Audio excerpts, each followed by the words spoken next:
Hoje é um dia muito especial para todos nós aqui que estamos acompanhando, certamente. Nós estamos aqui diante de uma das maiores autoridades no Brasil sobre o tema proteção de dados e privacidade, direito e tecnologia, que é o professor Rafael Zanata, que eu tenho a honra de receber e de apresentar aqui no nosso curso, ao longo do curso e nessa aula aberta. Queria agradecer muito ao professor Rafael por aceitar mais esse convite, né, Rafael? A gente já se encontrou, já se esbarrou em outros eventos por aí. O professor Rafael sempre muito gentil, muito solícito, sempre se disponibilizando a compartilhar um pouco do seu vasto conhecimento conosco. Queria informar também que, além do curso aqui, além dessa aula para os estudantes, para os estudantes, para os alunos e alunas matriculados nesse curso, essa aula está sendo transmitida ao vivo, de maneira aberta e gratuita, através do canal oficial do YouTube, aqui do CCE da PUC-Rio, e nós tivemos mais de 400 pessoas inscritas, motivo de muita felicidade aqui para nós, então temos certeza aí que a sua fala hoje, Rafael, vai ser vai contribuir muito aqui para o aprimoramento, vai nos ensinar muita coisa, e estou muito ansioso aqui para te ouvir hoje. Antes de eu passar a palavra para o Rafael, que é o que a gente quer ver e ouvir hoje, né, eu vou fazer uma apresentação aqui sobre o professor Rafael, que tem um currículo bastante extenso, mas eu vou me limitar aqui ao currículo resumido, senão a gente já perdeu uma meia hora aqui dessa fala hoje só apresentando o currículo completo do professor Rafael. Então, dentre outros, o professor Rafael Zanata é diretor da Associação Data Privacy Brasil de Pesquisa, que é hoje uma das maiores instituições aqui no país sobre o tema, né, proteção de dados, privacidade e tecnologia. O professor Rafael é mestre em Direito pela USP e doutorando pelo Instituto de Energia e Ambiente da USP também. Também é mestre em Direito e Economia pela Universidade de Turim. É alumni do Privacy Law and Policy Course da Universidade de Amsterdã. É Research Fellow da New School, nos Estados Unidos. Membro da Rede Latino-Americana de Vigilância, Tecnologia e Sociedade, a LAVITS, e membro do Instituto Brasileiro de Responsabilidade Civil, o IBERC. Então, esse é o resumo do currículo do professor Rafael Zanata, e, sem dúvidas, é uma das maiores autoridades no tema e muito gabaritado aqui para falar com a gente hoje. E também, antes de passar a palavra ao professor Rafael Zanata, eu queria fazer algumas provocações e alguns comentários para que ele pudesse nos responder. Acho que o primeiro tema que é impossível a gente negar e não mencionar hoje é com relação à PEC 17. Né? Para quem não sabe, não conhece, ontem o Senado Federal aprovou a proposta de emenda constitucional número 17, que estava tramitando, salvo engano, desde 2019, lá no Congresso Brasileiro, foi aprovado na Câmara, agora foi para o Senado, e houve essa aprovação ontem, no fim do dia, quase de noite, né? E agora nós temos a proteção de dados como um direito fundamental expresso no artigo 5º da Constituição. Né? Então, isso muda muita coisa aqui no Brasil, em que pese já haver o entendimento hermenêutico do Supremo nesse sentido, mas agora nós temos, indubitavelmente, nós teremos, né, nos próximos dias, aí, talvez, com o fim do rito legislativo, a proteção de dados na nossa Constituição Federal, no artigo 5º, o que vai fortalecer muito a proteção de dados e privacidade aqui no Brasil. Professor Rafael, então, já praticamente passando a palavra aí para você iniciar a sua apresentação de hoje, eu queria fazer algumas perguntas rápidas e eu tenho certeza que muito fáceis de você responder. Então, eu queria saber, eu não, né, nós todos, né, acho que eu represento muita gente aqui, o que é, afinal, proteção de dados e privacidade, né? Que bicho é esse? Né? Então, acho que essa é a primeira pergunta que a gente deve se fazer, e você talvez seja uma das melhores pessoas para nos iluminar com essa resposta. E, por fim, como você enxerga, qual é a sua visão do cenário regulatório e social no que tange à proteção de dados e privacidade nos próximos anos aqui no Brasil, especialmente agora com o LGPD em pleno vigor, com a nossa autoridade já podendo aplicar as sanções administrativas, né, com todas essas consultas que têm sido realizadas pela Autoridade Nacional de Proteção de Dados, em prol aí de regras específicas, enfim, qual é a sua visão do cenário para os próximos anos, para onde você acha que isso vai caminhar, para onde vai, para onde não vai, o que precisa, o que está bom, o que está errado. Então, são essas perguntas simples que eu gostaria de fazer, que de simples nada tem, são bastante profundas, e passo a palavra finalmente a você, mais uma vez agradecendo, em nome aqui da professora Caitlin também, que é coordenadora do nosso curso, em nome da PUC Rio de Janeiro, da instituição aqui que está promovendo esse evento, e dar um último recadinho para quem está nos ouvindo. Nós estamos com um curso, né, essa aula faz parte de um curso de LGPD aqui na instituição, um curso de extensão, e as inscrições estão abertas até o final dessa semana. Então, se você ainda tiver interesse em aprender um pouquinho mais sobre o tema, nós temos aulas aí até dezembro. Então, procure aí os canais da PUC, que o nosso curso está com inscrições abertas ainda. Muito obrigado, professor Rafael, e agora finalmente passo a palavra para você. Obrigado, valeu. Obrigado, Rodrigo. Eu que agradeço enormemente, e é um prazer e uma alegria pessoal enorme, né, estar aqui na aula inaugural desse curso. Eu parabenizo também, Rodrigo e Caitlin, pela ideia de fazer uma aula inaugural pública e aberta. Nós precisamos de mais iniciativas assim, né, de democratização do conhecimento, oportunidade também de compartilhar aquilo que é construído aqui dentro, né, da PUC, e com os próprios alunos do curso, que eu saúdo também e dou boas-vindas, mas de uma forma muito, muito bonita, muito importante. A gente precisa deselitizar, né, o conhecimento sobre proteção de dados pessoais, e acho que essas iniciativas são cruciais para isso. Então, eu fui apresentado, então eu dispenso uma fala introdutória, né, sobre da onde que eu venho, porque o Rodrigo conseguiu explicar esses meus dois pés, né? Eu tenho um pé muito forte no terceiro setor e no ativismo. Eu dirijo uma ONG de proteção de dados pessoais no Brasil, mas também um pé muito forte na academia, e tenho me dedicado, né, nos últimos anos, na última década, minha tese é sobre isso, tentar responder um pouco essa pergunta que o Rodrigo colocou: o que é, afinal, proteção de dados pessoais, substancialmente, né? E eu vou endereçar essa super pergunta do Rodrigo, e nessa aula inaugural hoje, com uma estruturação de 3 argumentos. Então eu dividi em 3 partes e vou buscar responder essa pergunta, as 2 perguntas do Rodrigo, né, em 2 eixos principais da minha fala, mas eu quero que fique claro desde já o meu objetivo e também o meu argumento. Meu primeiro argumento é que a proteção de dados pessoais não é uma criação jurídica nova. A gente precisa entender as raízes da criação dessa disciplina jurídica, especialmente na sua conexão com as dimensões de poder, de desigualdades e de assimetrias. Eu vou apresentar isso e desenvolver esse argumento.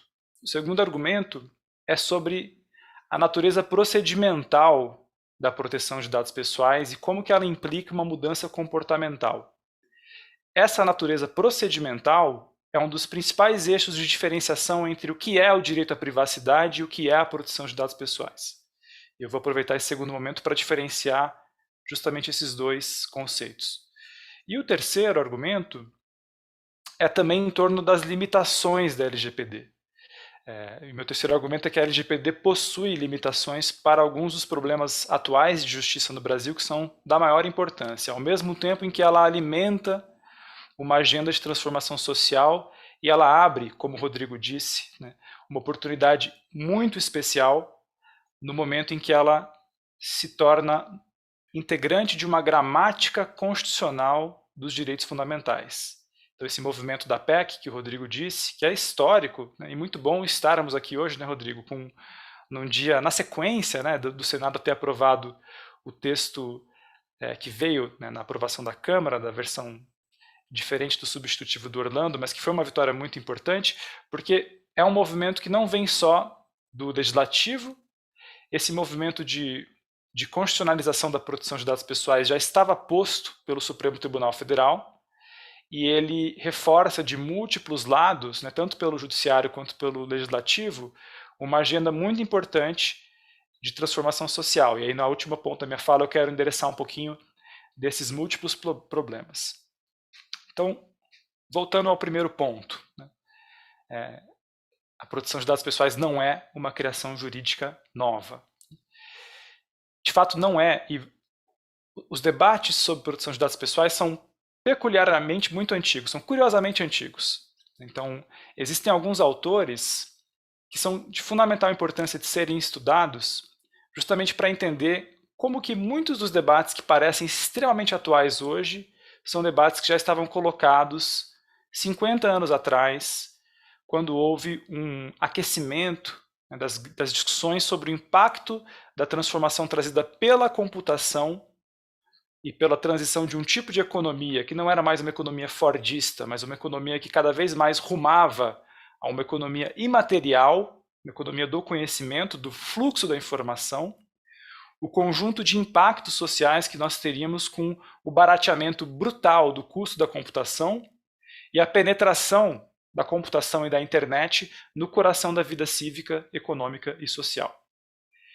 Tem 3 autores que eu considero quase como os 3 porquinhos da proteção de dados pessoais, que são de leitura obrigatória. Toda disciplina jurídica ou disciplina de ciências sociais, quando ela se constitui, ela sempre busca as suas referências canônicas. Quem estuda sociologia passa necessariamente pelo estudo de Durkheim, Marx e Weber como os 3 porquinhos, e há muitos outros como canônicos. E eu acho que na proteção de dados pessoais, sendo uma disciplina jurídica, e uma disciplina mesmo interdisciplinar nova, ela tem alguns dos seus intelectuais fundadores.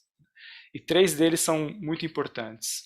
O Alan Westing foi um intelectual estadunidense que, em 67, publicou um livro que é um marco, um livro chamado Privacidade e Liberdade, Privacy and Freedom, e o Westing coordenava grupos de trabalho numa ONG também chamada American Civil Liberties Union, e coordenava também as pesquisas na Universidade de Columbia, nos Estados Unidos, e foi um intelectual que colocou muitos dos debates que estão postos até hoje, especialmente da dimensão de afirmação de uma ideia de devido processo em relação ao fluxo das informações, uma dimensão muito forte da própria insuficiência jurídica, a necessidade de uma regulação também por meio da tecnologia, e a necessidade de a gente ampliar a discussão sobre o valor moral, o valor ético, a preocupação das próprias empresas com as boas práticas e os códigos de conduta e a sua autorregulação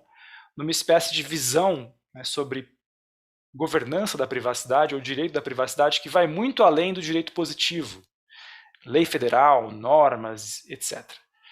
E o Westing, pioneiramente, ele já percebeu um problema fundamental, que na época ele chamou de um problema de data valence, uma espécie de vigilância específica possível por meio da expansão das bases de dados e dos computadores, que demandaria um olhar atento dos cidadãos para os processos de abuso, tanto no setor privado quanto no próprio Estado. E aí a necessidade de uma espécie de agência cão de guarda, o Westing chamou assim em 67, que era a ideia de uma autoridade independente, que não fosse ligada nem ao Estado e tampouco fosse passível de influência do poder econômico, uma capacidade de aplicação e de defesa desses novos direitos, os chamados data rights. Vejam, esse é um argumento apresentado de começo ao fim num livro de 1967, que o Westing depois expande em muitos outros livros, Data Banks in a Free Society e muitos outros trabalhos feitos durante a década de 70. São muito atuais e eles ajudam a entender também o modo como, nessa dimensão de como que o problema surge, ele surge com uma preocupação muito grande com desigualdades, processos discriminatórios e relações de poder. Então, isso é constitutivo da disciplina da proteção de dados pessoais. Um segundo intelectual que contribuiu bastante, de forma muito significativa, é o professor Arthur Miller. Ainda está vivo, professor emérito em Harvard, e na década de 70 coordenou um trabalho que foi crucial para entender a história da proteção de dados pessoais. O governo americano tinha a preocupação de formular princípios de justiça sobre o uso de dados dentro do próprio poder público, do próprio governo, e encomendou, entre 1970 e 72, um grupo multissetorial, ou seja, tinham acadêmicos, empresários, pessoas de empresas, ativistas, até cidadãos que foram eleitos para participar desse grupo de trabalho, e formularam, depois de 2 anos de estudo, um relatório chamado Computers and Rights, publicado oficialmente por um órgão de governo, né, a Unidade de Bem-Estar Social e de Saúde, e que cristalizou uma série de recomendações sobre como que o governo poderia fazer pesquisa, uso de dados para políticas públicas, técnicas de anonimização e princípios de justiça que garantissem elementos básicos, como, por exemplo, a impossibilidade de tratar dados de forma secreta, a necessidade de identificação de um contexto, uma finalidade específica do tratamento desses dados, a possibilidade do cidadão conhecer e corrigir a imprecisão de uma base de dados, e outros princípios que foram cristalizados nos chamados FIPS, esses Fair Information Practices Principles. Infelizmente, o livro do Miller não foi traduzido para o português, mas é um livro também muito importante porque ele apresenta, né, um pouco da argumentação que depois virou esse relatório oficial na década de 70 e que, de forma muito incrível, é uma construção que se dá dentro desse grupo nos Estados Unidos, mas uma ideia que viaja, e viaja de forma muito poderosa para outros países. E é um conjunto de recomendações que muito rapidamente acadêmicos, intelectuais europeus, pessoas do poder público abraçam esse conjunto de recomendações e começam a retrabalhar nos seus processos de criação legislativa. E quando tem um movimento de criação de leis europeias de proteção de dados pessoais, Suécia em 74, França em 76, Alemanha, a proposta em 77, a lei federal, tem um diálogo muito profundo intercontinental, né, e as ideias viajam e vão cristalizando um pouco dessa espinha dorsal da proteção de dados pessoais. É assim que chama, é o termo usado pelo professor Colin Bennett, que é um cientista político que também escreveu muito sobre essa história intelectual da proteção de dados pessoais. E tem um terceiro autor que a Caitlin gosta muito, Rodrigo também, eu acho, que é o Stefano Rodotà, que é um intelectual italiano da maior importância, tem uma ligação profunda com o Brasil. E o Rodotà, ele tem uma conexão muito forte com o Wessing e o Miller. Eles dialogam, né, o Rodotà escreve um livro clássico em 73 chamado Laboratórios Eletrônicos e Controle Social, em que há um diálogo muito grande com essa construção da proteção de dados pessoais nos Estados Unidos, e os 3 autores passam a ser convidados pela OCDE para auxiliar a OCDE na construção de recomendações sobre privacidade e proteção de dados pessoais. Eles participam de seminários em 74, em 76, em 77, e juntos, né, eles compõem esse grupo de intelectuais que ajuda a OCDE e ajuda a Comissão Europeia a propor as primeiras regras de harmonização internacional sobre proteção de dados pessoais. E, no fundo, a preocupação desses autores não era simplesmente criar uma coisa procedimental, como se fosse um roteiro que você pudesse preencher, um checklist, ou uma coisa formal de compliance. No coração desses 3 autores e desse campo originário, já está uma noção de que esses direitos individuais, ao mesmo tempo, eram direitos coletivos, na dimensão desses direitos de devido processo e de não discriminação abusiva, e uma preocupação muito grande da afirmação desses direitos como uma forma de ampliação da cidadania. E esse elemento é fundamental. É a conexão umbilical e intrínseca do debate sobre democracia e cidadania com relação à proteção de dados pessoais. Evidentemente que na década de 80 e 90, em razão dessa conformação um pouco mais tecnocrata, né, desde a Convenção 108 até a publicação da diretiva em 95 e a constituição dos grupos mais técnicos de trabalho e as autoridades de proteção de dados pessoais, vai se perdendo um pouco dessa dimensão mais substancial de direitos e de justiça, que estava colocado muito claramente na origem desse campo. Mas isso é muito importante não se perder de vista, ou seja, a disciplina surge com preocupações muito claras entre as relações de poder, com assimetrias, com disparidades, com desigualdades, com a dimensão de cidadania. Originalmente com uma preocupação muito maior, né, com relação aos abusos do poder público, porque afinal de contas os grandes projetos considerados como ameaças, né, eram os projetos de National Data Bank nos Estados Unidos, era a experiência traumática da Holanda, né, e da Alemanha, de ter constituído bases de dados para fins de pesquisa e depois da invasão nazista, esses dados terem sido utilizados para perseguir a comunidade judaica.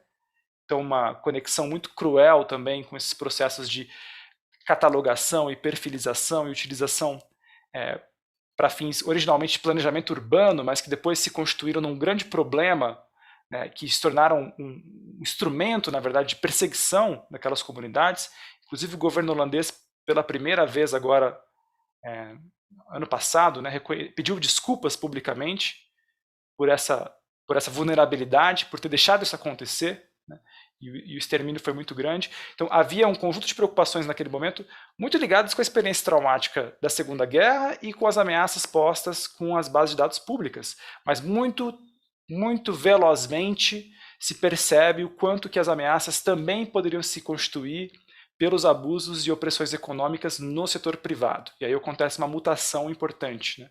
Esses princípios passam a ser aplicados também para se pensar proteção de dados pessoais na relação consumidor-empresa, na nossa relação civil entre cidadãos e empresas privadas. A LGPD, ela também tem um histórico esparramado e muito natural, como diz o Danilo Doneda. Você não faz uma lei de dados pessoais em 2 anos. Né? É comum encontrar processos de construção legislativos que se estendem por longos anos. A lei alemã, por exemplo, começou a discussão em 70, só finalizou em 77, foram 7 anos de discussão de processo legislativo. A lei brasileira também passou por um período de 8 anos de discussão legislativa. E ela vem tardiamente, né, isso é reconhecido pela literatura. Em 2010, quando tem um diagnóstico, né, de que seria necessário ter um tripé para a cidadania no século XXI, que seria pautado pela Lei de Acesso à Informação, pelo Marco Civil da Internet e pela Lei de Dados Pessoais. O Brasil já era um país relativamente atrasado, tanto no nível regional quanto no nível internacional, com relação a ter uma lei geral de proteção de dados pessoais, porque havíamos escolhido, em razão de uma série de fatores, um modelo setorizado de proteção de dados pessoais.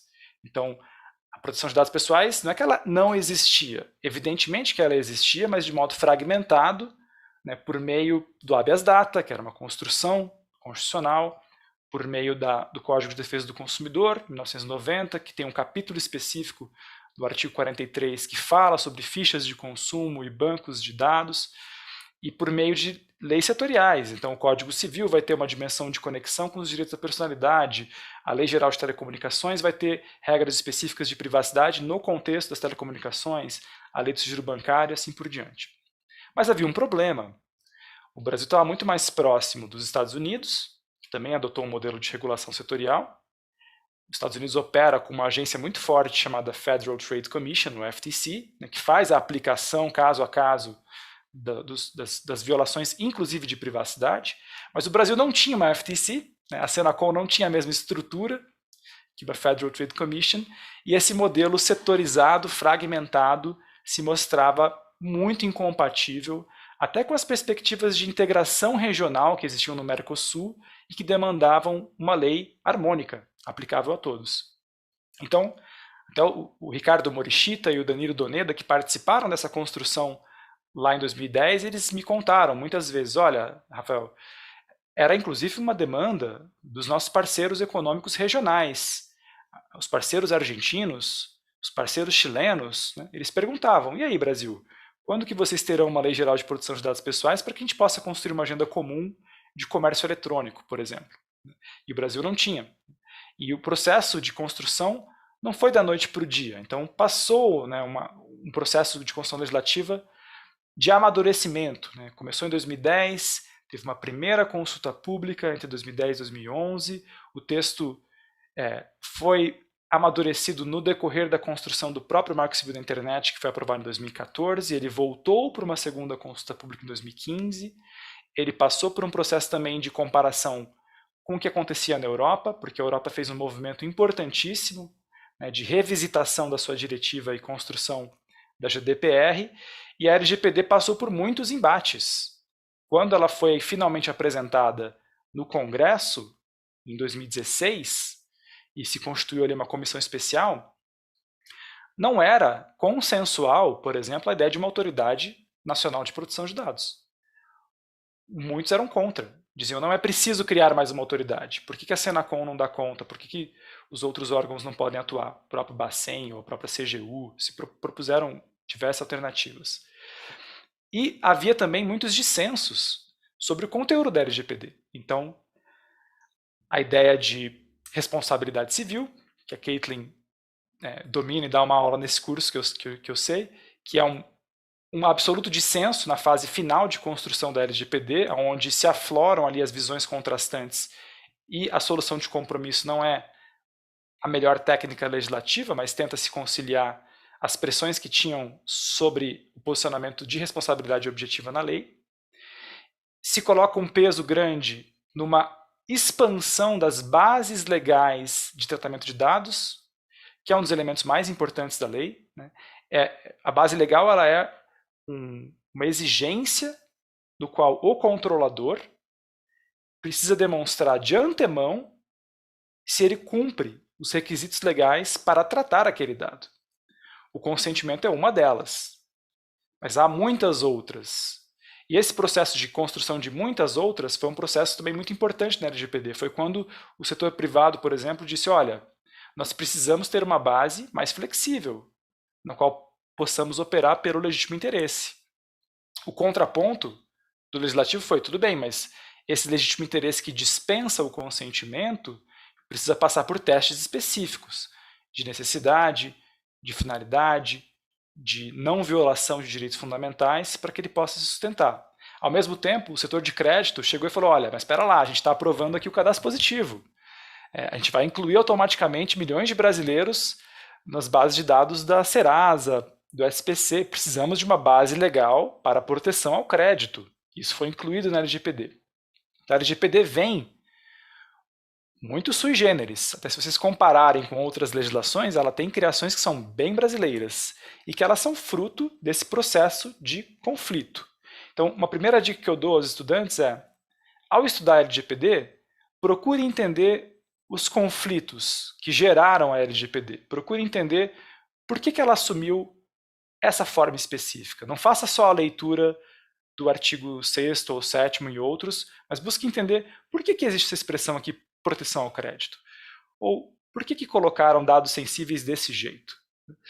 Por que há exceções específicas construídas na lei? E é uma lei muito interessante de se ler, porque ela é um labirinto, né? Ela te leva a lugares novos, distintos, ela confunde muita gente nas primeiras leituras. Ela tem uma dimensão conceitual muito rica. O artigo 5º apresenta um rol de conceitos que são fundamentais, né? E se você não dominar esses conceitos, não tem como você ler o resto da legislação. Então você precisa entender o que é dado pessoal.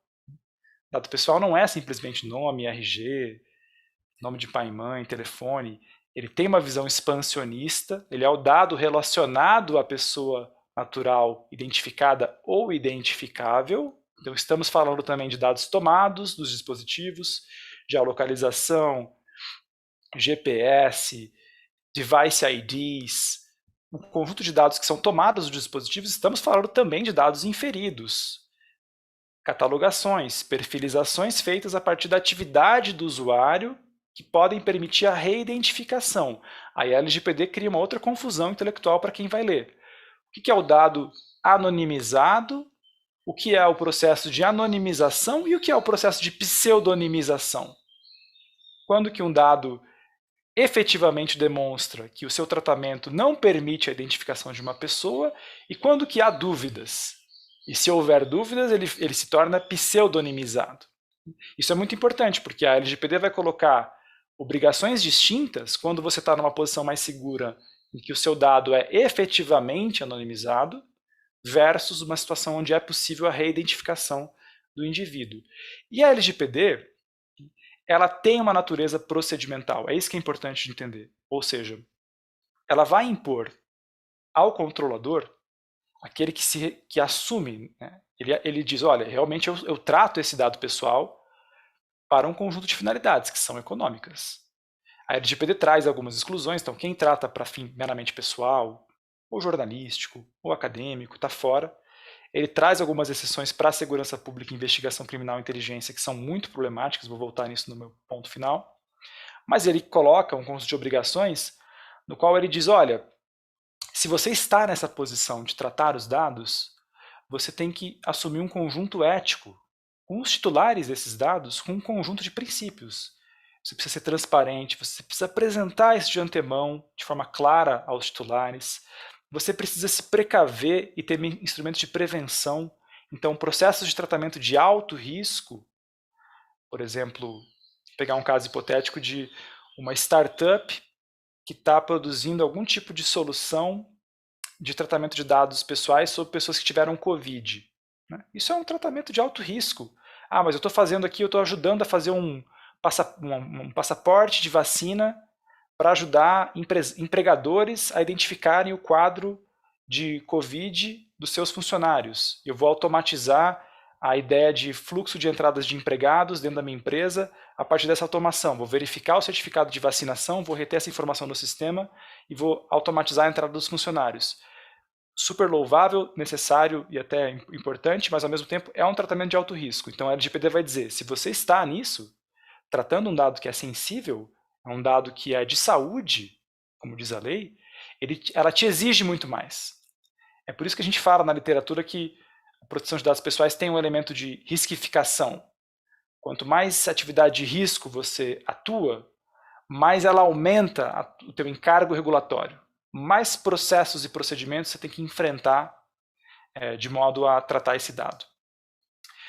E ela implica uma mudança comportamental que é internalizada na figura do encarregado. E essa que é a grande aposta da LGPD também em diálogo com outras legislações. Porque qual que é a ideia da proteção de dados pessoais enquanto essa disciplina jurídica, né, que disciplina princípios de justiça no fluxo de dados? A ideia não é impedir o fluxo de dados. A ideia não é impedir que as empresas tratem dados. A ideia é torná-las responsáveis, eticamente, pelo respeito aos direitos dos cidadãos, garantindo o fluxo de dados.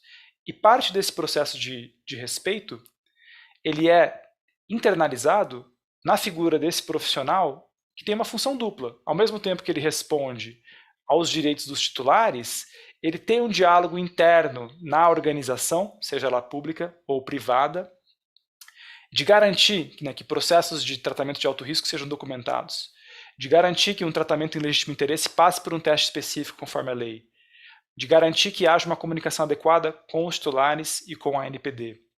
E isso é uma das apostas da LGPD. Ela tenta fazer uma regulação que não é só uma regulação de comando e controle, né? Faça isso, isso é obrigatório. Ela é mais sofisticada porque ela cria um conjunto de mudanças comportamentais e ela joga esse estímulo para dentro das organizações, por meio dos encarregados, e ela gera também uma dimensão premial. Porque a LGPD coloca, né, que a construção de um bom programa de governança de dados dentro da organização é um dos critérios a serem utilizados, né, no processo sancionatório para minimizar uma pena, por exemplo, uma sanção. Ou ela premia as boas práticas e programas de governança, permitindo, inclusive, que os atores privados se auto-organizem e proponham para a autoridade códigos de boas práticas e códigos de conduta que podem ser aprovados pela ANPD. É um modelo de corregulação. Então, a LGPD ela é procedimental e muito mais sofisticada do que uma tradicional legislação punitiva, por assim dizer, né, de um conjunto de regras e uma relação de comando e controle. E isso traz uma aposta grande, que é uma mudança cultural por meio desses profissionais. E aí eu posso dar um depoimento bastante pessoal.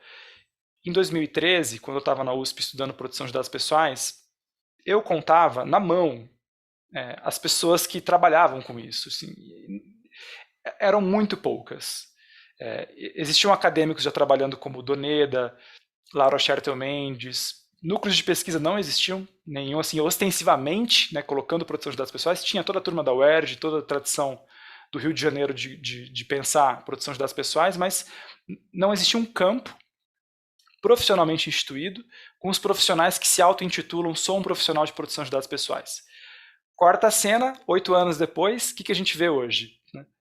Uma profusão de profissionais de proteção de dados pessoais, pessoas certificando, que são Data Protection Officers, que se formam, se capacitam. Isso tudo é muito importante, porque isso gera um instrumento de transformação interno.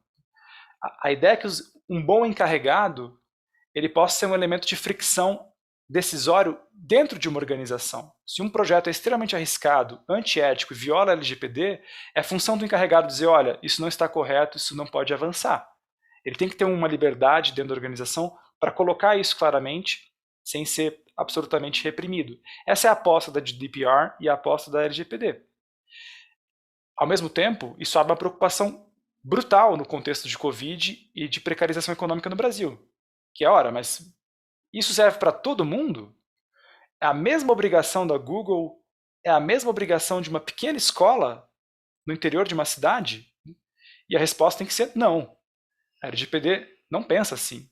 E por isso que a NPD está construindo um processo de regulamentação para pequenas e médias empresas para a construção de uma simetria regulatória. Nos Estados Unidos não é assim. Os Estados Unidos têm critérios mais claros de que é um conjunto mínimo de titulares de dados que têm dados tratados ou um tipo de empresa específica que está submetida ao CCPA, à lei californiana. Na Europa, tem a possibilidade de derrogação e os países podem construir critérios específicos para pequenas e médias empresas. E o Brasil? Sempre perguntam isso, Zanata, mas e aí? E o padeiro? E a escola? E o pequeno negócio? Eu sempre digo, calma, porque a NPD não vai sair dando porrada e fiscalizando as padarias e as escolas, e é de se esperar um mínimo de razoabilidade em que a NPD vá criar uma simetria regulatória, como ela está propondo. Então, tudo bem, vamos separar então o joio do trigo, mas também vamos reconhecer que mesmo os pequenos podem ter tratamentos de alto risco. Então, não pode ser uma flexibilização completa, porque isso geraria até um efeito perverso de grandes bancos, grandes empresas construírem suas spin-offs e startups falsas para poder ocupar um vácuo, né, regulatório e dizer, olha, mas a minha pequena empresa aqui, spin-off, não está submetida à LGPD, como a gente já viu acontecendo com algumas empresas. Então, isso tudo faz parte da dimensão de entender a LGPD. E a minha grande mensagem aqui levem a sério a compreensão do que significa esse conjunto de obrigações que a LGPD impõe e como trabalhar com isso numa dimensão procedimental. Acho que a LGPD tem muito essa cara, muito essa natureza. Ela tenta trazer quase que uma analogia com um elemento de toxicidade, ou seja, quando que uma empresa ou um controlador ele está lidando com um ativo que passa a ser tóxico e exige cuidados. Ele não pode reter indefinidamente, ele não pode fazer o que ele quiser. Ele tem que ter rotinas, né, para eliminar o dado, ele tem que ter procedimentos para verificar com quem ele compartilha. Então a LGPD ela institui, né, essas lógicas de delimitação de ciclo de vida dos dados, de identificação de finalidade específica ao tratamento e até esse nivelamento com a expectativa do cidadão, ou seja, o titular do dado ele está conseguindo compreender isso claramente, ele está sendo enganado. Tem muitas decisões recentes na Europa que são justamente sobre isso. Está lá no papel, parece que está tudo bem, mas é escorregadio, engana o titular do dado. Né? Isso tem sido cada vez mais combatido. Para usar esses últimos 7 minutos para cumprir o tempo, eu acho que é importante uma análise crítica também de que a LGPD, ela evidentemente ela é uma vitória democrática, multissetorial, muito importante.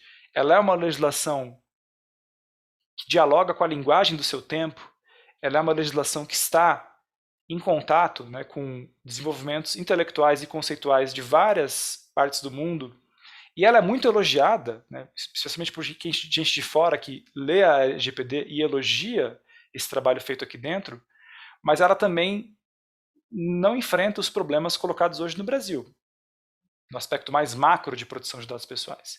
E aqui acho que é importante para todo estudante e para a pessoa que está se engajando nesse tema, entender que a problemática de justiça e de justiça de dados vai muito além da LGPD. Então, hoje nós temos problemas crônicos acontecendo no Brasil com relação a dados que a LGPD não enfrenta. Vou dar o exemplo do Rio de Janeiro do reconhecimento fotográfico em delegacias, que é, sem dúvidas, o problema social mais brutal com relação ao uso indevido de dados no Brasil. Fotos que são obtidas por pendrives de vítimas, scrappings no Facebook e no WhatsApp, câmeras e vídeos que são utilizados para pegar imagens de pessoas geralmente pretas, que são utilizadas indevidamente nas delegacias e retidas, e que vão gerando processos de reconhecimento fotográfico por vítimas, que vão gerando prisões indevidas e abusivas. Essa é uma problemática que tem que ser enfrentada pela linguagem da proteção de dados pessoais, mas em outros meios, numa reforma do Código de Processo Penal, numa reforma do CNJ por meio de uma resolução sobre o devido processo em delegacias de polícia. Então, abre uma agenda importante. A problemática do reconhecimento facial, né, vocês viram que no Reino Unido propuseram essa semana reconhecimento facial em cantinas de escola. Está gerando uma enorme discussão lá. Na França já foi proibido, em 2 cidades. No Brasil tem projetos piloto na Bahia. Isso só vai aumentar. A gente tem publicado muitas matérias no Data Privacy sobre esse assunto. E há uma outra problemática que está naquele campo de exceção da LGPD, porque, em tese, a LGPD não se aplicaria diretamente às atividades de segurança pública e investigação criminal, e o Congresso não conseguiu avançar na construção de uma lei de dados pessoais para fins penais de segurança pública e investigação criminal. Por isso que a Coalizão de Direitos na Rede, que é um coletivo de 50 ONGs, defende a moratória, a interrupção dos projetos de utilização de reconhecimento facial na segurança pública no Brasil, até que haja a criação de uma LGPD penal. E há outros problemas também relacionados a problemas de dark patterns, vícios que são embutidos nas pessoas no uso de tecnologias, a relação, né, entre exploração da subjetividade, coleta abusiva de dados e concentração de poder econômico, que está ligado a uma agenda muito maior da conexão entre direito concorrencial, antitrust e dados, que a LGPD também é muito tímida. A LGPD não vai abordar isso, ela não tem, por exemplo, uma construção muito sofisticada sobre essa problemática da arquitetura que induz ao vício e leva à extração abusiva de dados, mas ela tem, felizmente, um capítulo bom, né, sobre crianças e adolescentes, que vai abrir nos próximos anos uma enorme discussão sobre isso. Né? Ou seja, o que é a abusividade no contexto de tratamento de dados de crianças e adolescentes. Então, ela é importante porque ela constitui uma gramática inicial que nos permite expandir. E ela tem esse grande mérito. A LGPD nos traz a oportunidade de ampliação da gramática de direitos fundamentais e uma oportunidade de construção de uma agenda maior. Eu espero mesmo, Rodrigo e Caitlin, que a gente consiga, nos próximos anos, enfrentar essas problemáticas que a LGPD, por sua própria natureza, não consegue enfrentar. E ela nos possibilita abrir a cabeça, né? Ou seja, como é que a gente sai também de uma discussão mais conectada com os elementos de justiça para além do elemento mais procedimental que é da LGPD. Então, com isso eu encerro aqui e fico à disposição para debater com vocês. Obrigado. Muito obrigado, professor Rafael, pela sua exposição, como sempre, muito clara, muito fluida, muito e profunda ao mesmo tempo, né? E eu fico aqui sempre que eu estou te ouvindo, te vendo aí nas palestras, nas lives, eu fico hipnotizado com essa sua estante, toda organizada por cores. Isso é um motivo... Cromática. Cromática, exatamente. E essa estante aí, para mim, me deixa realmente hipnotizado. Eu aprendi com o Thiago Amparo, ele que me ensinou a fazer assim. É uma fonte de inspiração, vou pensar nisso. E falando também em livros, e como você falou dos três porquinhos, né? Que eu achei uma referência maravilhosa, o Rodotá, até uma curiosidade, e eu falo isso sempre, nunca me canso de falar, eu tive a oportunidade de conhecer pessoalmente o Rodotá quando ele veio aqui na PUC Rio, não sei se a professora Caitlin se lembra, né? Eu conheci, eu tive 30 segundos de conversa com o Rodotá no final da sua palestra, numa palestra que ele fez na PUC, e eu tenho o livro dele autografado, que para mim, eu vou levar, vou guardar isso no cofre para sempre, e vai estar lá no meu inventário, porque é um dos meus maiores patrimônios, e eu também costumo falar para os alunos, assim, nas aulas, falando, olha, não tem como você pesquisar e se aprofundar sobre o tema proteção de dados e privacidade sem necessariamente ler o Rodotá. Ele é um ponto de partida fundamental, porque, como você muito bem colocou, o Rodotá falava sobre o tema quando tudo era mato, né? Não tinha ninguém ainda falava, e o Rodotá, sem dúvida, é um ponto de partida e até um destino também, né? A depender do nível de profundidade. Um outro ponto da sua fala também, que eu acho muito relevante comentar, essa questão que a gente tem de pessoas que não estão familiarizadas com o tema, né, acharem que a LGPD é uma lei nova. Ela é uma lei nova por ser uma lei de 2018, né? Mas eu acho muito interessante essa sua colocação de que é um tema que não é novo, seja no Brasil e especialmente no mundo, quando a gente observa lá que na Alemanha, desde 1970, a gente teve a primeira lei do mundo, a lei de Hess, especificamente para falar de proteção de dados. Então, já tem aí meio século na Europa, especificamente, de arcabouço legislativo, especialmente também com base na Diretiva 95 lá da União Europeia, que depois foi revogada aí com o Regulamento Europeu, o famoso GDPR. Né? Outro ponto também da sua fala que eu quero comentar, que eu acho que é um ponto, talvez um dos mais relevantes para o que a gente vive hoje, é com relação à LGPD e o Covid. Né? Eu vejo, Rafael, e eu vi isso muito em 2019, muita gente falando que a LGPD ia atrapalhar o combate ao Covid, porque ia burocratizar, ia impedir, ia precisar do consentimento, né? E eu fui bastante contundente na época, porque eu até falei que isso era uma falácia, né? Eu falei, isso é uma pandemia jurídica, a gente argumentar, uma pessoa argumentar que a LGPD vai atrapalhar o combate ao Covid, né? Eu vejo pelo contrário, eu acho que a LGPD ela auxilia e ela dá segurança jurídica, seja para os titulares, seja para os agentes de tratamento, e aí até o Estado, né? Eu queria, primeiro, antes de fazer umas perguntas, eu queria passar a palavra para a professora Caitlin, porque ela está aqui nos prestigiando com a sua presença. A gente sabe que a Caitlin está dando aula no mestrado da PUC, ela está com horário super apertado, mas eu estou vendo ela aqui e quero passar a palavra para ela também, para que ela possa fazer suas considerações. Obrigada, Rodrigo. Muito obrigada, Rafael. Sempre um prazer enorme te ouvir.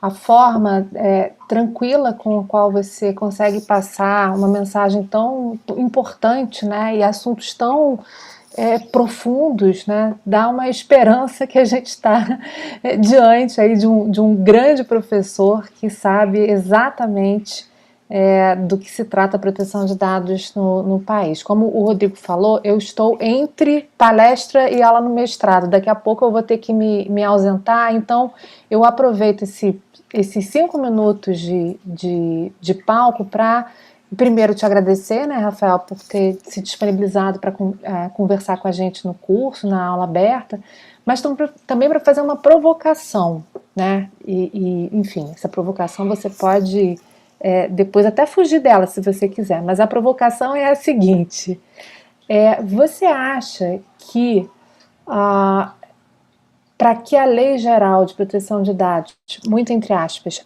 pegue, ou seja, né, que seja uma lei que de fato fique, enfim, inserida dentro de uma tessitura social, né, adequada, como por exemplo foi o Código de Defesa do Consumidor, né, você acha que a gente deveria investir mais pesadamente na educação digital, eu vejo que a gente tem um problema de fundo que vai muito além de uma questão meramente regulatória, né? Eu acredito que a gente, claro, né, a gente não pode impor, a lei ela não vem, né, para impor determinadas condutas, mas ela vem como uma resposta à sociedade, acho eu, né, pelo menos eu penso assim, de determinadas demandas. Mas a minha questão é o seguinte, eu vejo com muito medo dessa cultura de proteção de dados ficar muito esvaziada se a gente não tiver um investimento pesado em educação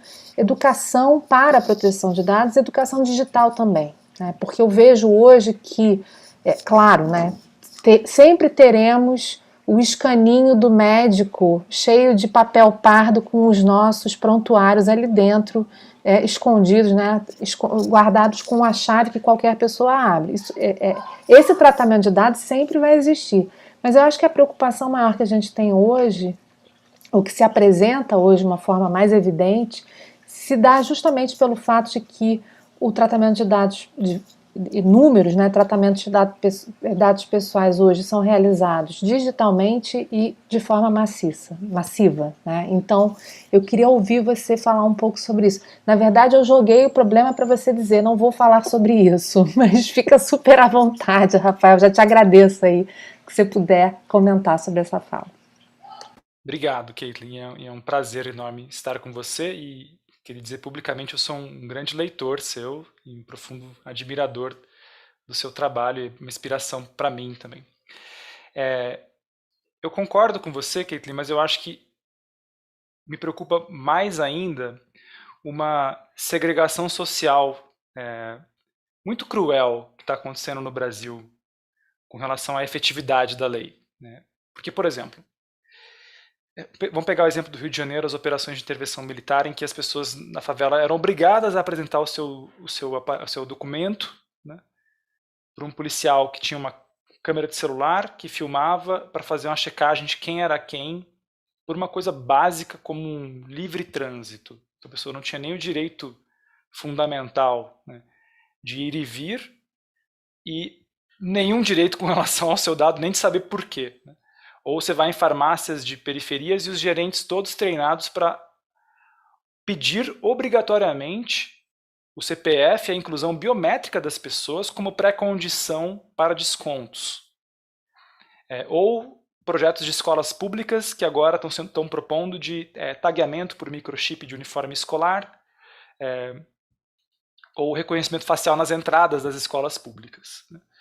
E aí, o que pode acontecer? É um dualismo perverso também, no sentido de que, olha, é uma lei que funciona para uma classe específica, né? Uma classe média alta, uma classe burguesa, mas não funciona, para o restante da população isso não existe. Então me preocupa essa disparidade do tipo, olha, não há essa autonomia ou autodeterminação informativa geral, né? Por isso que eu acho que a gente tem que enfrentar mesmo o difícil debate da segurança pública e investigação criminal, porque acho que aí está também um dos grandes gargalos e problemas para um nível de equalização um pouco maior. Então, isso eu acho extremamente preocupante, porque também se a gente descuidar desse elemento da proteção de dados pessoais para os beneficiários de políticas públicas, para os usuários de serviços públicos e de programas assistenciais, cria-se um elemento muito distinto, né, de nível de proteção de direitos entre cidadãos. Acho que isso precariza demais a narrativa sobre a lei valer, pegar, né, ser para todos. E a problemática de educação ela é central e pouco ainda, apesar desse elemento que eu falei para o Rodrigo, né, são 50 anos de tradição de disciplina jurídica, também não há ainda experiências exitosas de uma formação cultural em proteção de dados pessoais em escolas básicas em outros países. Alguns pilotos foram tentados no Uruguai. O Reino Unido tem falado muito disso agora, numa construção de uma agenda sobre safe online spaces. Eles querem falar sobre isso nas escolas, né? E é uma dimensão maior do que dados pessoais, porque envolve também o seu relacionamento mediado pelas tecnologias, né? a não exposição indevida de informações, mas também a não grosseria, porque existe um problema crônico na pandemia, que é as crianças e adolescentes se tornaram muito agressivas e muito cruéis pela falta de sociabilidade presente, né, e pela comunicação agressiva em TikTok e outros aplicativos. Então essa agenda de online safe space está vindo forte, com um forte elemento educacional no Reino Unido, mas poucos países da América Latina enfrentaram isso com seriedade. Para mim é evidente, né, a conexão umbilical com os elementos de democracia. Mas sempre que eu falo isso, sempre um contraponto feito por outros ativistas mas Anata, mas não, as pessoas nem sabem aprender o básico da Constituição. Você já quer levar uma discussão de dados pessoais para dentro de sala de aula? Né? Então isso mostra assim, a natureza dos problemas estruturais que a gente tem, no qual nem mesmo a percepção dos nossos direitos fundamentais básicos são disseminadas, né, culturalmente. Agora, na medida em que... Aí eu acho que isso é uma necessidade imediata, né, Caitlin, para repensar projeto de nação, projeto de Brasil, na matriz educacional, envolvendo desde a primeira infância. Isso é uma oportunidade, porque se nós então avançarmos por uma educação básica que fale de direitos fundamentais, né, como deveria ser, com essa transformação que nós tivemos com o Supremo e com a PEC e com a clareza de que a proteção de dados pessoais é um direito fundamental, é de se esperar que na própria narrativa mais ampla, né, de cidadania e direitos fundamentais, a questão de dados entre. Né? Não como uma questão específica, certo? Mas dentro de uma gramática mais geral de direitos fundamentais. E isso é uma aposta geracional. Eu acho que a nossa responsabilidade intergeracional é um investimento forte nisso, com uma expectativa de 30 anos. Eu entrevistei uma filósofa que eu gosto muito, que chama Anita Allen. Eu realmente recomendo o trabalho dela. É uma intelectual negra, é uma das pioneiras da filosofia da privacidade. Ela é uma professora espetacular, tem um livro chamado Unpopular Privacy. Eu fiz uma entrevista com ela, a gente vai lançar um livro de entrevistas com pensadores da privacidade do ano que vem. E ela falou assim, a minha aposta são nos meus netos. Todo o trabalho que ela está fazendo é de uma responsabilidade intergeracional para que os netos tenham uma outra consciência cívica sobre a disparidade sobre dados. Ela até falou, a minha geração não tem mais jeito. E eu acho que, apesar do tom um pouco tragicômico, né, eu acredito muito nisso. Eu tenho 2 filhos e eu acredito que parte da construção também é do investimento intergeracional para a próxima geração de cidadãos que já nascem com uma concepção muito clara, né, do que é isso tudo. A gente ainda está aprendendo, tateando, né? É um processo de tateamento ainda. As pessoas estão se deslumbrando agora de como é que funciona o Instagram. Nossa, mas eu descobri então que o Instagram, ele pegou o que eu falei e ele colocou uma propaganda usando tudo que eu já pesquisei. Sim, claro, isso é evidente. E a gente percebendo isso depois de 7 anos de uso, 10 anos de uso. Né? Isso deveria ser tão básico como explicar como um avião sobe, ou enfim, como é que funciona um sistema pluvial.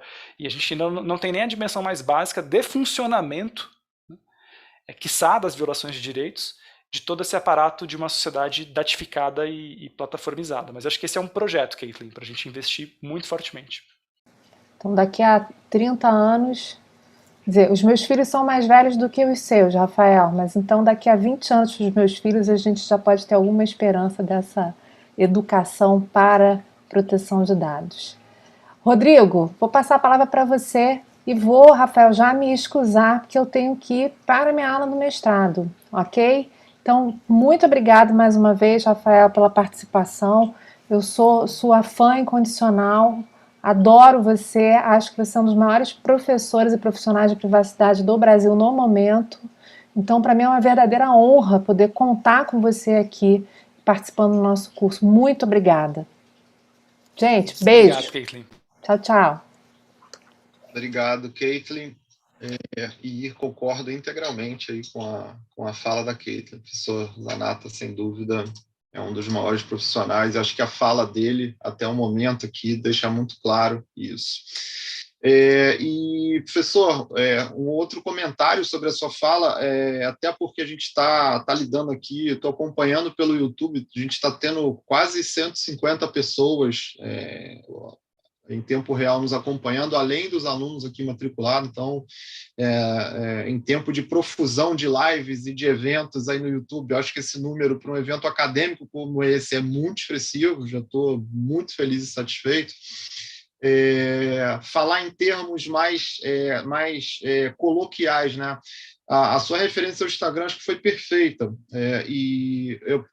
tem aquele dizer, né, que quando você não paga por algum serviço, geralmente você é o produto, né?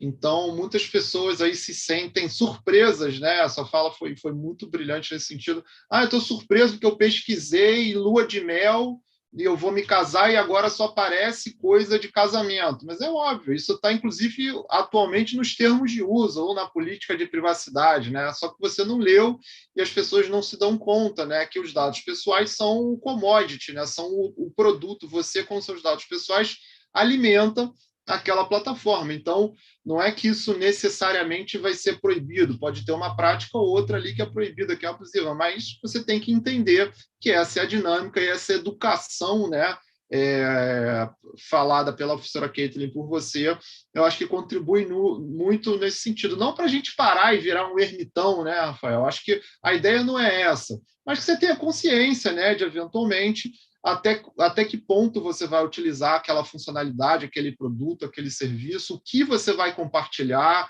Você tem ideia que existe um rastro digital que você lembra ao longo da vida.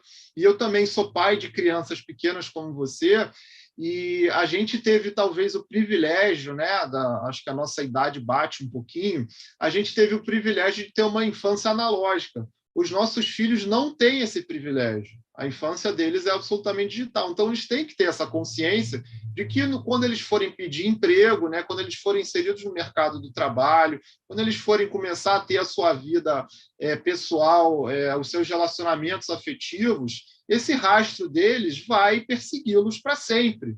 E isso é importante que haja essa conscientização. Isso tem tudo a ver com proteção de dados e privacidade, né? Eu queria fazer algumas perguntas, e eu não vou fazer nenhuma específica do que foi falado. Eu vi que a Shirley e o Vitor aqui perguntaram lá no YouTube, no chat, e eu vejo, Rafael, que isso é uma pergunta recorrente, especialmente das pessoas que não têm ainda esse estudo mais aprofundado sobre a LGPD. Isso é muito importante para que a gente possa falar para o maior número de pessoas. A questão de vazamento de dados pessoais.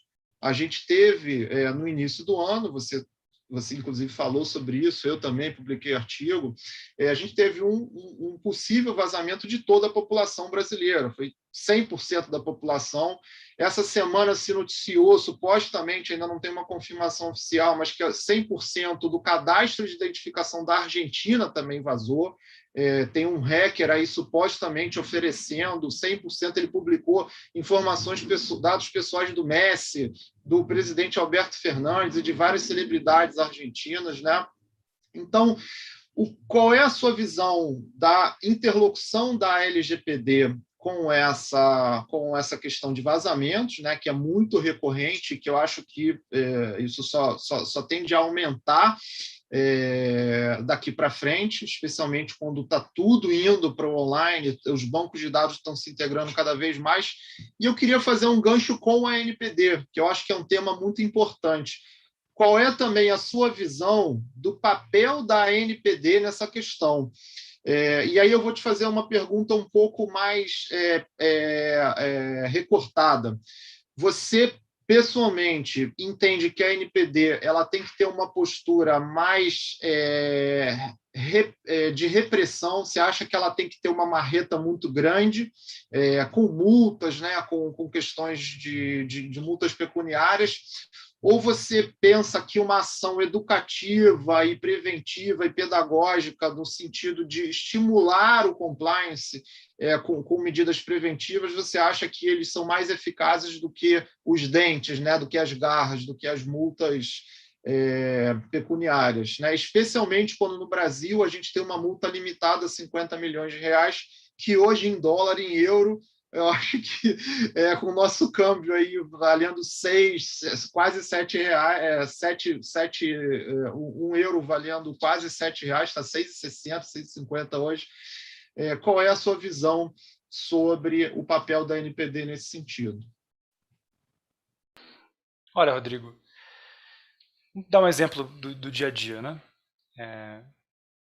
Se você frequenta um restaurante japonês, uma casa de sushis,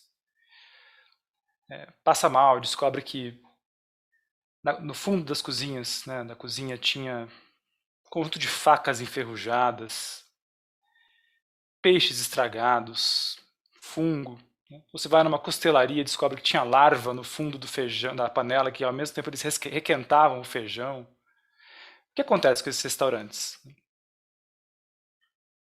A inspeção sanitária, a fiscalização vai lá e fecha, coloca aquelas faixas, impede a atividade, eventualmente fecha permanentemente. Então, eu lembro na época da construção da LGPD, teve essa briga, né? Nós, né, da coalizão, defendendo uma estrutura de enforcement, ou seja, que a lei pudesse ser aplicada, inclusive com sanções que pudessem levar à suspensão do tratamento, à interrupção ou à proibição, e as empresas dizendo, não, mas espera lá, pô, tem que só divertir e conversar, né? Com um restaurante, desse exemplo que eu dei, a cidade não vai chegar lá e falar assim, a gente veio aqui conversar com vocês e, poxa, melhor aí, né? Tira essa larva dessa panela, pô. Né? Não faz isso não, né? E passa a mão na cabeça. Isso acontece. Então, assim, a gente tem que ter a dimensão da natureza do problema. O descaso, o relapso, né? Socialmente danoso, ele tem que ter uma resposta forte, social, que aquilo não pode acontecer. Eventualmente isso tem que chegar, sim, né, na dimensão de uma suspensão, de uma proibição, de uma interrupção da operação da empresa. Vou dar um exemplo que eu acho que é o que mais me incomoda hoje, que é o principal. Existe uma empresa chamada Clearview AI. Não sei se vocês conhecem, os alunos do curso. Como é que surgiu essa empresa? Eles fizeram web scraping, foram puxando, chupando as fotos de todas as plataformas centradas em fotos já existentes. Então, Fotolog, Rodrigo vai lembrar do Fotolog, né, da nossa época. Fotolog, imagens do MSN, Orkut, falecido Orkut. Né? Orkut é uma pessoa, inclusive, gente. Pesquisem no Google, Orkut é uma pessoa, o nome dele é Orkut. Vários outros aplicativos, Twitter, Instagram, etc., eles montaram um web scraping maior do mundo, acho que mais de 3 bilhões de fotografias, de um número tremendamente grande de pessoas que poderiam ser reconhecidas univocamente. Começaram a vender soluções de reconhecimento facial para delegacias de polícia de forma secreta, sem nenhuma página pública, sem nenhuma documentação pública. Descobriram, graças a uma investigação brilhante, né, do New York Times, que trouxe à tona esse caso, e descobriu-se agora, recentemente, que eles também tinham oferecido o seu produto para delegacias e investigadores brasileiros, etc. E qual que é o problema dessa empresa? Ela, intrinsecamente, a sua constituição e o seu business, ele já é completamente eivado de ilicitudes. Essa raspagem completa e esse desvio de contexto, ele desvirtua completamente as expectativas sociais com relação a como que aquelas fotos poderiam ser utilizadas. Quando você sobe uma foto no Flickr, por exemplo, que é uma plataforma de compartilhamento de fotos em Creative Commons, você não tem a expectativa de que aquela foto que você tirou com seus amigos e colocou no Flickr vai servir a uma reidentificação criminal dessas pessoas num contexto completamente diferente. E aqui não é uma questão do tipo, olha, mas vamos pedir que eles façam uma avaliação de impacto ou vamos pedir que eles identifiquem a base legal correta. Eu acho que é um desses casos limítrofes em que o tipo de regulação pode chegar, inclusive, a uma regulação impeditiva integral. Ou seja, olha, esse mercado, esse produto não pode existir. Ele está impedido de existir. É o mesmo problema dos sites de revenda de informações pessoais como o CPF Ninja e outros que aconteceram em 2017, 2018, até antes da aprovação da LGPD.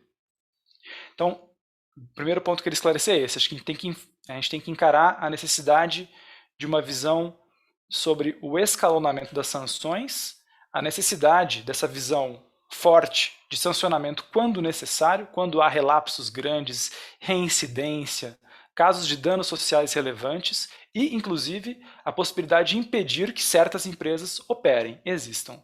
Não é porque algo pode ser feito tecnicamente que ele deve existir eticamente. Isso é uma convicção minha nesse campo de tecnologia e sociedade. A gente não pode cair na falácia de que tudo que é possível tecnicamente deve ser socialmente aceito. Isso é uma problemática colocada em vários campos, no campo do modificação de DNAs, no campo de exploração de energia nuclear. As grandes questões que envolvem tecnologia e sociedade passam por uma reflexão de quando que é o momento de parar, quando que é o momento de definir o que não pode mais ser aceito, né, por certas atividades empresariais. Então, isso é muito sério, muito conectado com proteção de dados pessoais. Sobre o ponto dos vazamentos, Rodrigo,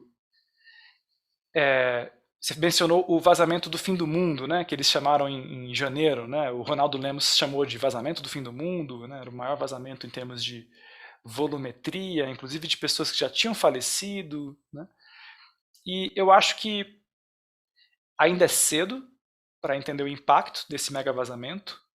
Nós não temos ainda evidências e informações do quanto que ele pode estar correlacionado à explosão de golpes de WhatsApp e golpes de Pix, mas uma coisa é fato. O Brasil vive hoje uma crise, um desastre informacional, eu diria, de duplicações de informações e revenda de bases de dados acopladas com o Pix. E isso gerou um problema social muito grande que o Banco Central não enfrentou ainda na altura que se espera, e os bancos não abrem os números. Os bancos não apresentam a quantidade de pessoas e de recursos que as pessoas já perderam nesses golpes. E tem um problema aí, que as pessoas que sofrem esses golpes, elas se sentem envergonhadas. Elas não falam sobre esse assunto. Então, ela recebe uma ligação falsa, um WhatsApp, passa a informação do banco, de repente a pessoa invade e limpa a conta dela em R$3.000, R$5.000, etc. A pessoa fica com vergonha e nem fala, não denuncia, não vai a uma delegacia criminal. Mas as evidências sugerem que o problema é muito grande. Existe uma explosão de golpes associados também a processos de vazamento, porque muita gente sofre esse golpe por coisas como, por exemplo, uma outra pessoa cria um número de WhatsApp com a foto dela. Vocês já conhecem alguém que teve isso, provavelmente, né? Me criaram um número com o meu nome, a minha foto, se passando por mim, pedindo dinheiro emprestado via Pix. Ou invasões de celular que também pedem dinheiro emprestado para os amigos das pessoas, né? Esse é um cenário em que o que eu acho que deveria existir, Rodrigo, é uma defesa civil digital. Hoje nós temos um monitoramento de defesa civil que se aplica a desmoronamentos, chuvas, desastres de natureza meteorológica ou ambiental. A gente percebe que esses ciclos de ondas de golpe, eles também surgem com ondas no qual se descobre uma técnica nova, essa técnica de engenharia social, ela se dissemina de informação objetivos, que é praticar os criminosos, das pessoas, fazer fraude e extrair dinheiro. E não há hoje um mecanismo em que a população possa ser informada de que houve um vazamento e ele pode estar relacionado a um tipo de golpe específico e as pessoas estarem atentas àquilo. Isso não aparece nem no YouTube, nem na televisão, nem no celular das pessoas. E nós não temos uma infraestrutura social para lidar com os casos de mega vazamento. E tem literatura abundante hoje, né? Tem autores, Bruce Schneier, por exemplo, fala de informational disasters, ele fala de data pollution, nós estamos enfrentando um problema de poluição de dados. O Ben Shahar, que é um professor também em Chicago, defende que a gente tem uma responsabilidade social, tal como nós tivemos com o meio ambiente, para enfrentar esses desastres ambientais, que a gente possa ter a mesma lógica aplicada para os desastres informacionais. E a gente não tem uma estrutura cívica, não existe uma defesa civil digital que possa ajudar as pessoas a entender o que fazer. E é desesperador, você vê as pessoas meio que se ajudando e perguntando um para o outro o que faz, mas de forma completamente anárquica, desorganizada, e nisso se cria uma situação profundamente desigual, porque as pesquisas do IDEC mostram, por exemplo, que as vítimas desse tipo de golpe são os novos ingressantes no mundo digital, que são os idosos. Então, o pessoal que teve muito distanciamento tecnológico ingressou nos últimos 5 anos no universo do WhatsApp, do Internet Banking, do Instagram, e se tornam vítimas vulneráveis para golpes de engenharia social, que tem a sua origem em vazamento de dados. Geralmente o atacante ele se vale de um conjunto de informações que ele obteve de antemão. Então, para além da gente enfrentar a discussão do tipo, teve vazamento, como você é punido, que acho que é uma discussão importante do nível empresarial, né? O que vai acontecer, para quem eu reporto, qual que é o procedimento. No aspecto social, a gente tem uma outra discussão importante que é essa. O cruzamento entre esses desastres informacionais e os vazamentos de dados. E isso é um problema que no Brasil, diferentemente de outros países, é um problema muito grave e muito real. Outros países do mundo não têm a explosão de golpes como a gente está tendo aqui nesse semestre em 2021. Então, eu acho que é uma agenda, acima de tudo, cívica, entende? Nossa, enquanto cidadãos, pressionar o poder público e reformular como lidar com isso. Maravilha, professor. E eu, como última pergunta aqui, para a gente encerrar, e antes de eu fazer essa pergunta, só vou reiterar a todos aqui que quem tiver interesse ainda em aprender um pouquinho mais sobre o tema, em se matricular no nosso curso lá na PUC de LGPD ainda está com as inscrições abertas, fica à vontade de procurar aí a secretaria, pelos canais institucionais. Eu queria fazer uma última pergunta. A gente viu na Irlanda, agora, acho que foi esse mês, ou enfim, tem muito pouco tempo, o WhatsApp sofrendo uma multa que em real chegou a 1 bilhão, né? Foram 225 milhões de euros, uma multa por violação à transparência e regras de consentimento, né? Enfim, uma série de alegações, uma sanção bastante efetiva e bastante profunda. Aqui no Brasil, a gente tem uma limitação pecuniária de 2% do faturamento, ou que também é limitada a 50 milhões, que inclusive é uma multa inferior à prevista no Marco Civil da Internet, né? O professor Leonardo Parentoni tem um artigo defendendo a inconstitucionalidade desse patamar por proibição de retrocesso. Eu queria saber a sua opinião com relação a essa questão de limitação de multas. Também, por exemplo, você mencionou o FTC americano.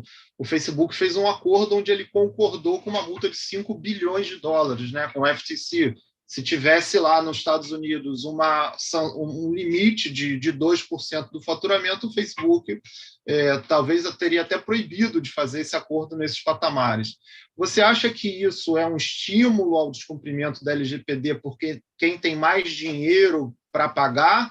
Ou você acha que as outras sanções podem resolver essa coleira, digamos assim, que a gente tem, esse cap de multa que a gente tem na LGPD em caso de aplicação de sanção administrativa pela nossa autoridade? Sim. Eu acho que os incentivos para as empresas, elas não são exclusivamente de sanção pecuniária. Eu acho que tem muitos aspectos reputacionais e de construção de fidelidade, né, e de pertencimento na sua base de consumidores. Porque hoje o mercado de consumo não é mais um mercado de consumo onde eu simplesmente sou um consumidor atomizado e eu troco de produto assim que eu quiser. Existe um processo muito mais subjetivo, né, emocional, né? As pessoas que, por exemplo, usam Samsung e o sistema operacional cria uma relação com esse ecossistema. As pessoas que usam iPhone e iOS se veem vinculadas ao iPhone e à Apple. E você vê uma vinculação também com os próprios navegadores. Né? Eu adoro o Firefox, mas eu uso o Google Chrome. Não, eu sou a turma do Safari. Né? Isso vai gerando uma relação mais complexa da vinculação entre as pessoas e as empresas. Isso é característico do capitalismo imaterial hoje, né? Essa relação também subjetiva. E as empresas temem muito o seu dano reputacional. Por exemplo, o embate hoje entre Facebook e Apple é gigante nessa área. Gigante. Não é à toa que o Facebook anunciou que vai mudar de nome. e que eles vão fazer como a Google fez, criar um grupo Alphabet, né, ter um outro grupo, nome de grupo econômico, porque o desgaste já foi tão grande com o caso do Cambridge Analytica, com os vazamentos de dados recentes, com a audiência pública no Senado, que foi muito forte, muito impactante, com a denúncia feita pela whistleblower, denunciante agora desse mês, né, que denunciou que tem evidências de que sabia-se, né, de consequências danosas a adolescentes na pandemia, no uso do Instagram, e mesmo assim optou-se, né, por continuar com o conjunto de algoritmos que eles estavam utilizando, que isso vai gerando um outro dano. Mesmo que, por exemplo, o Facebook enfrenta hoje centenas de ações civis públicas nos Estados Unidos. Eu estudo algumas delas porque isso é parte da minha pesquisa de doutorado, né? Esse fenômeno que eu chamo de coletivização da proteção de dados pessoais por meio de tutela coletiva, né? No Brasil a gente tem as ações civis públicas, nos Estados Unidos tem class action. Muitas class actions são reputacionais, são litígios estratégicos de colocar o problema e causar um dano reputacional. Então, por exemplo, teve um litígio grande no estado do Novo México, do Héctor Baldeiras, que é o advogado-geral do estado do Novo México, que processou a Google pela coleta, exploração comercial de dados de crianças nas escolas do New Mexico, que mesmo que depois que o Google tenha ganhado na primeira instância, o Google conseguiu desmontar a tese dele e ser absolvido, o impacto fez com que alguns diretores de escola não utilizassem mais e optassem por outra empresa. E acho que tem muito isso da preocupação também com esse dano, né, reputacional. Como aconteceu com a Hering, no caso da implementação da loja modelo, né, como aconteceu com a Droga Raia, agora nesse escândalo de 2021, que foi um absurdo que a Droga Raia fez, treinou, né, os gerentes para pedir biometria mandatória, dizendo que era obrigação da LGPD, depois voltaram atrás, né, teve pressão dos investidores. O caso da Via 4, que é um caso que eu trabalhei, eu fui advogado dessa ação civil pública, né, que impediu a coleta de emoções das pessoas no metrô de São Paulo. Milhões de pessoas estavam tendo seus dados coletados sem saber. E era pior ainda, era a reação de emoção diante de peças publicitárias, não tinha nada a ver com transporte. Isso causou um dano reputacional tão grande, Rodrigo, para a Via 4, que mobilizou até investidores, sabe? Uma coisa bem maior do que a multa em si.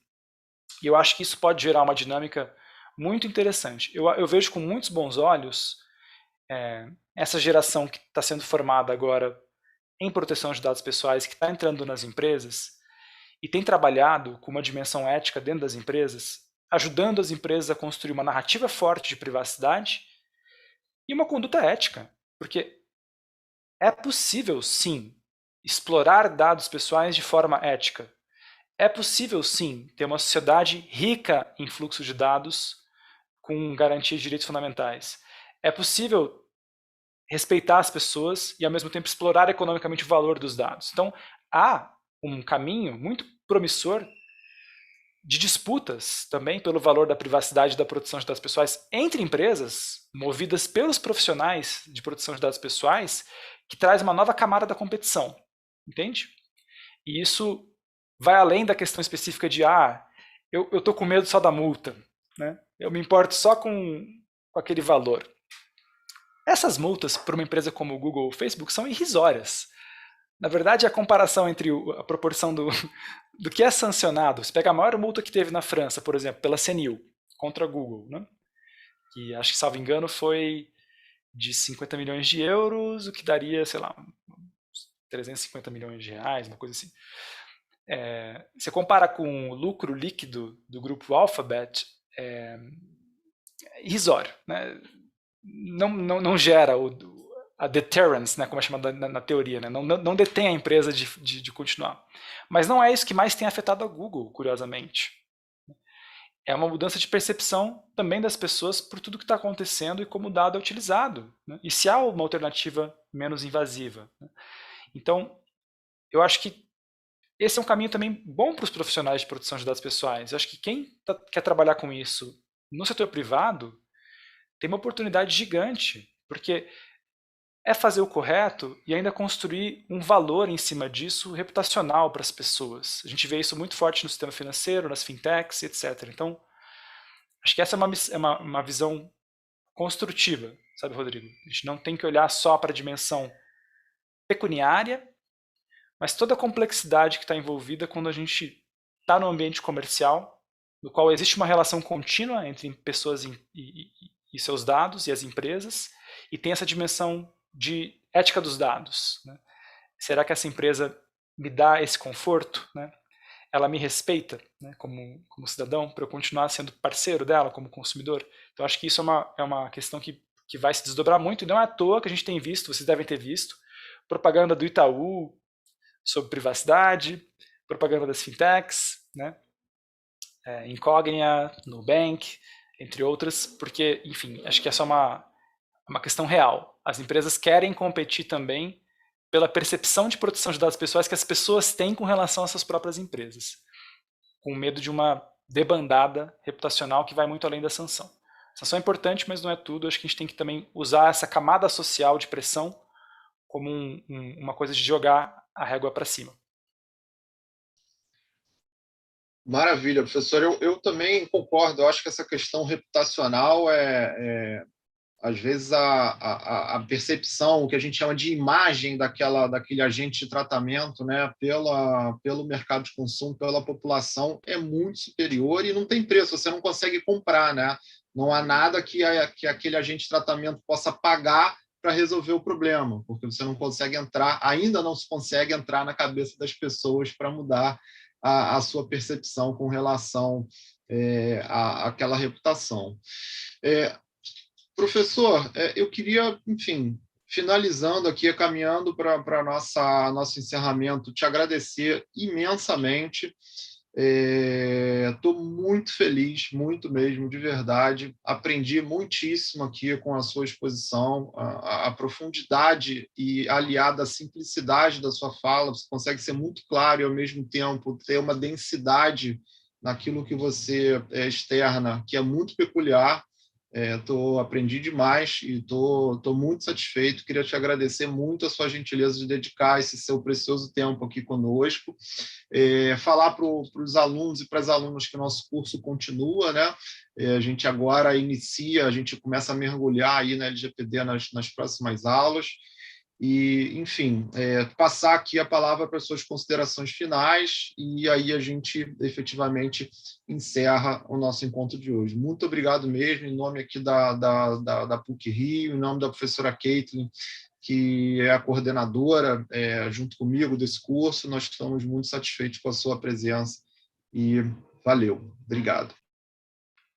Obrigado, Rodrigo. E queria agradecer demais e também legal conectar e ver os rostos dos alunos. Eu vi aqui o Bruno, Letícia, a Maísa, a Luísa, a Júlia.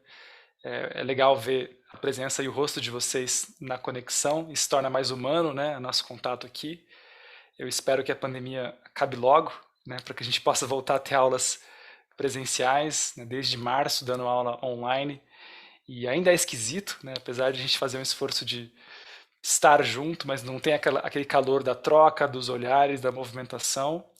Mas acho que a gente vai se ver em breve, né? Espero estar com vocês. Reforçar esse compromisso nosso, né, do Data Privacy de fazer uma construção cidadã da cultura de proteção de dados pessoais. Nós somos uma escola e uma ONG. Eu dirijo a ONG. Ela tem um Instagram, que é o Data Privacy Brasil, tem um Twitter que a gente coloca bastante coisa lá, tem um boletim de privacidade que é gratuito. Todas as publicações nossas da ONG são abertas, gratuitas em Creative Commons, graças ao apoio de doadores e filantropias. Então, eu deixo em aberto esse convite também de, durante o curso, né, se quiserem utilizar materiais do Data Privacy, fazer esse diálogo, o material é para vocês, a gente faz isso mesmo para todo mundo que está interessado no tema. E que espero que, apesar de ter misturado elementos que são simples e mais complexos e ter colocado uma densidade, eu espero que tenha sido minimamente claro, né, esse alerta, esse chamado, né, para esse campo que é apaixonante. E ele é apaixonante porque parece que ele é só técnico, mas tem muito mais aí, né? Ele se conecta com questões muito centrais de humanidade, né, de democracia, de vida cívica, de poder. E ele é um tema que não vai acabar. São discussões que vão se reinventar e vão se reconfigurar. Então, assim como o Stefano Rodotà, que começou lá com 30 anos de idade, escrevendo o Laboratórios Eletrônicos e passou a vida inteira, né, Rodrigo? Até o finalzinho, até o falecimento dele em 2017, você viu o Rodotá aqui no Brasil, ativo, participando da discussão do Marco Civil da Internet, apaixonado pelo tema, né? Eu espero que nós possamos também continuar apaixonados como ele, porque o tema é apaixonante. Então, acho que esse bichinho, né, que vem e pica, da produção de dados pessoais, ele deixa um desejo muito interessante de fazer mais e de olhar a riqueza desse debate. Então, é assim que eu agradeço e fica esse convite aberto para a gente se apaixonar em conjunto por esse tema e fazer disso uma discussão também de justiça e cidadania. Muito obrigado, professor. Boa noite a todos e a todas, e agradeço a todo mundo que prestigiou aqui com a nossa presença. Valeu.